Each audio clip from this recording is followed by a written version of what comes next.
Salam IHSG, investor harus selalu gembira. Sobat investor, pada kesempatan ini kita akan membahas salah satu emiten di sektor farmasi dan riset kesehatan, yaitu emiten industri jamu dan farmasi Sido Muncul Tbk.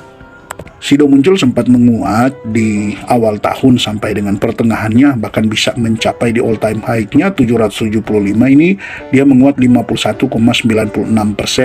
Namun kita lihat untuk kurang lebih 3 bulan terakhir ini, Sido Muncul justru mulai mengalami koreksi lagi, ya.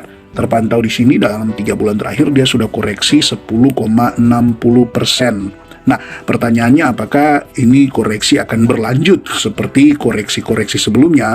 Kalau kita lihat sempat terjadi koreksi yang cukup dalam di kisaran sampai di awal tahun 2024 ini, ya tentu ini menjadi poin penting bagi Anda yang sudah membeli saham Sido ataupun masih lagi memantau saham ini untuk membuat satu keputusan yang benar, apakah Anda tetap akan tahan atau beli atau jual saham ini, tentu sesuai dengan hasil analisa Anda sendiri. Nah, pada kesempatan ini ada beberapa informasi berkaitan dengan saham Sido Muncul yang ingin saya bagikan di video ini, semoga bisa bermanfaat buat Anda semua. Yang menjadi kekuatan bagi Sido Muncul yaitu merek yang kuat dan terpercaya dengan memiliki kredibilitas dan juga brand yang cukup kuat. Sido ini sebenarnya merupakan emiten yang cukup bahkan sangat disukai oleh masyarakat karena dia terkenal, lebih mudah memahami segmen bisnis dari Sido ini, dan tentu produk-produknya banyak dikonsumsi di kalangan masyarakat. Ini menjadi kekuatan tersendiri bagi Sido Muncul.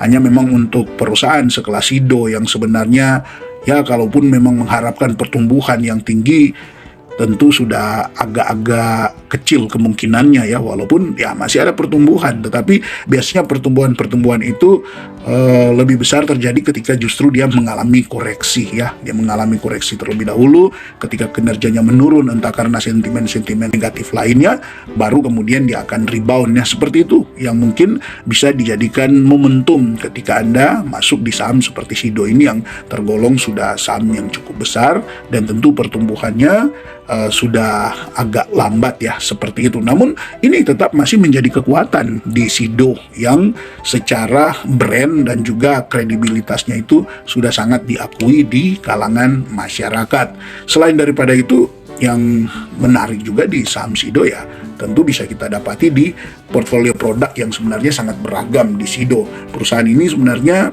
memiliki produk yang beragam mulai dari jamu tradisional hingga produk-produk modern, sehingga ini dapat menjangkau berbagai segmen pasar. Dan kita tahu bahwa produk-produk yang beragam dari Sido ini bahkan sudah bisa mencapai ke luar negeri. Nah, itu juga memang yang jadi kekuatan bagi Sido, di mana jaringan distribusinya ini yang sudah tergolong luas baik di dalam maupun di luar negeri, yang memungkinkan untuk produk-produk mereka menjangkau konsumen secara luas. Belum lagi ditambah dengan pengalaman yang panjang di industri farmasi, tentu ini menjadi salah satu poin yang membuat Sido ini masih termasuk unggul, karena dengan pengalaman yang panjang Sido pastilah memiliki pemahaman yang mendalam tentang dinamika industri farmasi dan juga berkaitan dengan kebutuhan dari konsumen.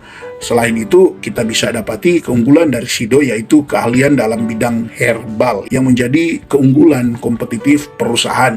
Tetapi di balik semuanya itu tentu sebagai investor kita tidak hanya melihat apa yang menjadi kekuatan dalam suatu emiten, tapi juga kita perlu mempelajari hal-hal apa sebenarnya yang bisa menjadi kelemahan dari emiten incaran kita. Nah, khusus untuk Sido ini sendiri, kelemahannya salah satu yaitu ketergantungan pada produk herbal.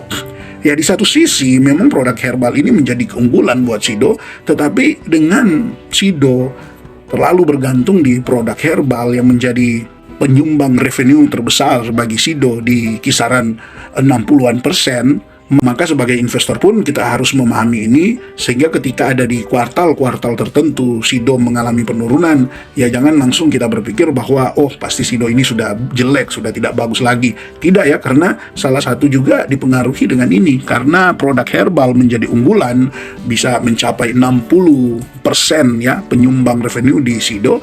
Ya ini seharusnya dipahami dengan benar, kalau ketika musim panas, musim kemarau berkepanjangan ya akan berdampak juga di penghasilan SIDO. Belum lagi untuk persaingan yang ketat ya. Industri farmasi kan kita tahu itu sangat kompetitif, baik dari perusahaan lokal maupun internasional. Tentu sangat banyak ya persaingan-persaingan di industri farmasi ini, tetapi memang ya di balik ini juga memang bisa menjadi titik lemah untuk SIDO, tetapi ya kita tetap yakin aja dengan pengalaman SIDO yang sudah kita bahas tadi.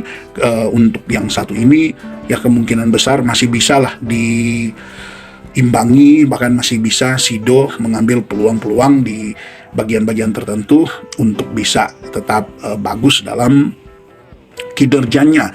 Kemudian ada sensitivitas terhadap perubahan regulasi ya. Perubahan regulasi terkait produk herbal dan farmasi dapat berdampak signifikan pada bisnis perusahaan ya. Ini kita tahu juga memang akhir-akhir ini kan ada yang namanya cukai untuk minuman berpemanis dalam kemasan. Nah, salah satu memang diinformasikan SIDO ini bisa terdampak. Tetapi kalaupun sobat investor yang menganalisa saham SIDO tahu ya bahwa untuk masuk dalam kategori produk yang terkena dari dampak regulasi ini, tentu untuk SIDO sendiri memang ada, tetapi kecil, mungkin di bawah 5 atau di bawah 3% saja produk dari SIDO yang terdampak dengan regulasi ini. Ini yang perlu teman-teman ketahui, dan tentu kelemahan ini bisa ditutupi oleh SIDO. Nah, selanjutnya kita akan melihat ya untuk peluang dari SIDO muncul. Ada peluang-peluang sebenarnya yang bisa dimanfaatkan oleh SIDO muncul, yaitu yang pertama berbicara tentang meningkatnya kesadaran masyarakat akan kesehatan. Artinya di sini dengan meningkatnya kesadaran masyarakat akan pentingnya kesehatan dan gaya hidup sehat, tentu ini dapat ya atau akan mendorong permintaan produk-produk herbal yang menjadi unggulan di emiten SIDO. Ini jadi peluang ya. Karena kan ya kalaupun kembali kepada pribadi kita sendiri ya sebagai investor, ya tentu kita tidak hanya terfokus kepada hal-hal yang berkaitan dengan finansial, tetapi kita juga perlu memperhatikan pola hidup kita, pola makan kita, kesehatan kita perlu dijaga, dan semakin sadarnya masyarakat tentang pentingnya kesehatan, maka produk-produk yang menjadi unggulan di SIDO ini akan berdampak positif. Belum lagi peluang dalam hal ekspansi ke pasar internasional. Memang SIDO sudah melakukannya, tetapi kan ini dapat untuk terus memperluas pasar ke negara-negara lain, terutama ini di kawasan Asia Tenggara yang sebenarnya memiliki minat yang cukup tinggi terhadap produk-produk herbal seperti yang diproduksi oleh SIDO ini. Peluang lainnya juga bagi SIDO sebenarnya datang dari pengembangan produk baru. Nah, SIDO ini kan dapat mengembangkan produk-produk baru yang lebih inovatif lah, seperti produk-produk herbal yang dikombinasikan dengan teknologi modern. Yang kita tahu juga SIDO ya akhir-akhir ini mulai menghadirkan produk-produk baru, termasuk juga mulai merambah ke minuman kopi ya. Kalau saya tidak salah, SIDO mulai juga ekspansi ke minuman kopi, dan itu tentu menjadi suatu hal yang bagus ya. Sekalipun SIDO mungkin sudah lambat secara pertumbuhannya, tetapi memberikan keamanan tersendiri bagi para investor jika SIDO terus berinovasi mempertahankan kinerjanya dengan selalu ada hal-hal yang baru yang diproduksi, yang membuat tentu secara pengembangan produk baru SIDO akan terus berlanjut. Nah, di balik setiap peluang, tentu kita juga tidak bisa melupakan bahwa ada juga yang bersifat ancaman. Nah, kalau berkaitan dengan emiten SIDO ini, tentu ancaman-ancaman bisa datang dari perubahan tren konsumen, itu munculnya pesaing baru. Ya, pesaing baru seperti ini kan dengan produk-produk yang mungkin lebih inovatif, tentu ini dapat mengancam posisi pasar SIDO. Jadi ketika kita berinvestasi di SIDO, salah satu yang harus kita perhatikan ya adalah produknya. Apakah produknya di pasaran mulai tersaingi, ataukah produknya sebenarnya masih menjadi unggulan di pasar seperti kolak angin dan juga kuku bima. Apakah ini kan menjadi produk-produk unggulan Sido ya? Anda bisa memantau di pasaran apakah produk-produk ini masih menjadi unggulan atau tidak. Kalau tiba-tiba ada kompetitor baru yang menghadirkan produk-produk yang justru bisa menyingkirkan produk-produk unggulan Sido, nah ini pasti akan menjadi ancaman. Ditambah lagi juga berbicara tentang ya fluktuasi harga bahan baku.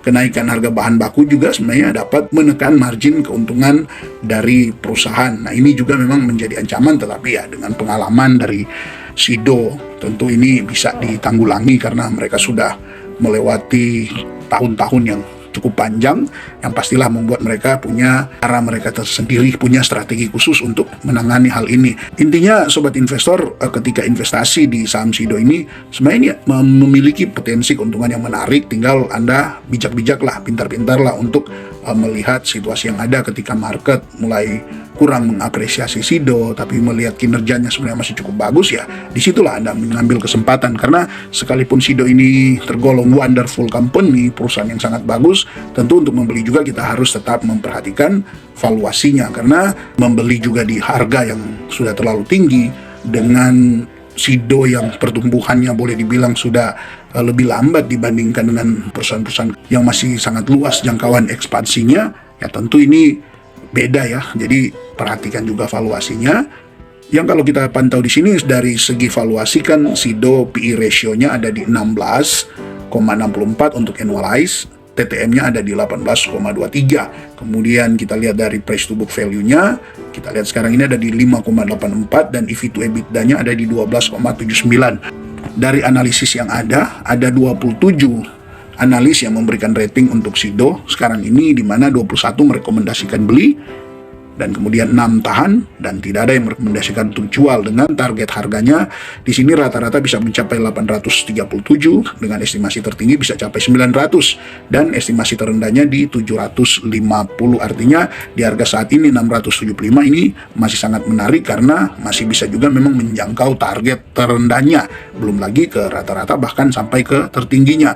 Kalau kita cek harga wajar melalui standar deviasi bandnya, di sini kita lihat ya, kita ambil patokan saja untuk 10 tahun. Kita lihat 10 tahun ini Sido sebenarnya sudah masuk di posisi yang menarik ya kalau dilihat dari PE band standar deviasinya, karena dia sudah mendekati -1 ya, dia sudah mendekati -1. Sempat naik kemarin ya, bahkan melampaui standar deviasinya, namun akhirnya dia koreksi lagi untuk PE bandnya ini mendekati -1. Artinya ini sudah di bawah dari harga wajarnya jika dilihat dari PE band 10 tahun. Nah kalau kita lihat dari PBV bandnya untuk 10 tahun ya, terpantau di sini memang dia dengan PBV tadi sudah ada di angka 5,84. Memang ini sudah di atas dari harga wajarnya. Jadi memang untuk masuk di harga sekarang ini, potensi untuk Sido ini memang naik masih ada, hanya memang penting sekali untuk melihat di Q3-nya ya.